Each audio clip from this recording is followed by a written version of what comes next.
Good morning, afternoon, and evening, everyone. My name is Delfin, and today I will be doing a micro teach lesson by teaching you all how to play one of my favorite games when I was a child, dominoes.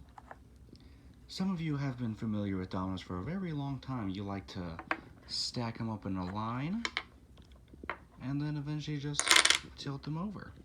But this time I'm going to be teaching the actual game to play because my friends have never played the actual game before, and it's pretty amazing how none of them have yet to learn, and yet it's actually a very simple game, and I'm sure you will enjoy it too.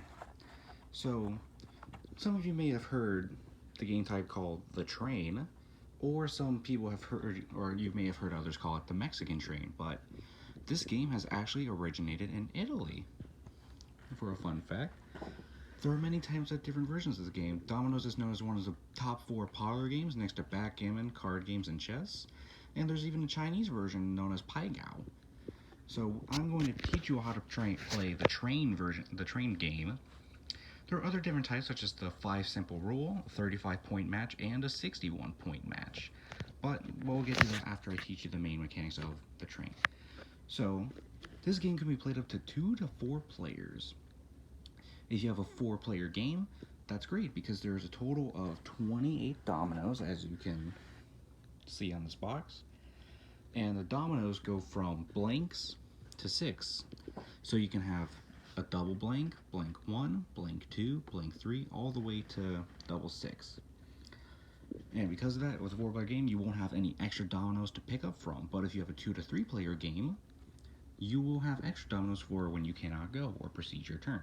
So the way domino starts, these are not all the dominoes, these are just a couple for example. Each domino gets placed face down and you shuffle them around the entire table. And then after it's all shuffled, each player grabs 7 dominoes of their choice. Let's just say this is 5 and 7. And of course you flip the dominoes to face you and make sure your friends don't see them. And the main rule is whoever gets the double 6 always goes first, and then it will go from clockwise rotation there. Just move that. There we go. And now, let's just say it's my turn, since I have that double 6. Now, in order to make your move, all you need to do is have a domino with that same number and place it down. So now that I put down a 6 too, now the next person has to place down either a domino that has a 6 on the end or a 2 on the end. And here we go.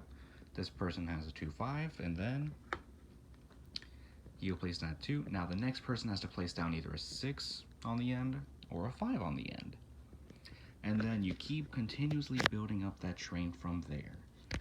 So one of the main strategies for the train rule is to get rid of doubles first, or any big number. So now I have a double 5. I get rid of that. You want to get rid of doubles first in order to tell if that person doesn't have that number, and it could force them to go for the other number. And you can strategize that by learning a processing of elimination to have them skip their turn. So now it's 6 and 5. Nope. Nope. Nope. See, now this person doesn't have either a 6 or a 5. And if this was a 2-player game, they would have to pick up an extra domino to see if they can go. And if they can't, they pass. So, in the whole game, whoever gets rid of all their dominoes first is the winner. And it's simple as that. However, it is possible to lock the game to where nobody can go. And when nobody can go, everyone flips up all their dominoes, and whoever has the least number total across all the dominoes is the winner. So this would be 7 plus 6 is 13, and plus 3 is 16. So this would be 16 points. And then this person would have a set amount of points, and whoever has the least number of points wins. That's another reason why you want to get rid of doubles and and just other big number dominoes to make sure you have the least amount of points as possible when it is a possibility to soft lock the game. Now, as I mentioned before, there's also different rules to this game, but they're more complicated and complex, and it makes the game a lot harder to keep track of. There is the 5-point rule, where you only score points if the domino you placed on the end is a multiple of 5. So here we have 5, and then this would count as a 12, so 12 is not a multiple of 5. And then here's a 10, so that would give me 10 points. But it's a lot harder to keep track. But then there's also the 35-point game and the 61-point game. Both follow the same rules, but 61-point games last a little longer. So as I mentioned before, you want to get the least amount of points on your end in case you soft lock the game. Same rule there, because that hinders your opponent. If someone else gets rid of all their dominoes first, then every other player has to count up all their points on their dominoes and give that many points to that player. And if they reach 35 or 61 points, depending on your rule, that person wins. But of course, it's a lot easier to gain all those points if someone has a huge stack of dominoes. And that game could just end in one round possibly. This is why I like to follow the train rule. It's something I've been playing for a long time with my grandparents, and it's just really fun and simple. And it's just something that anyone can just pick up and play.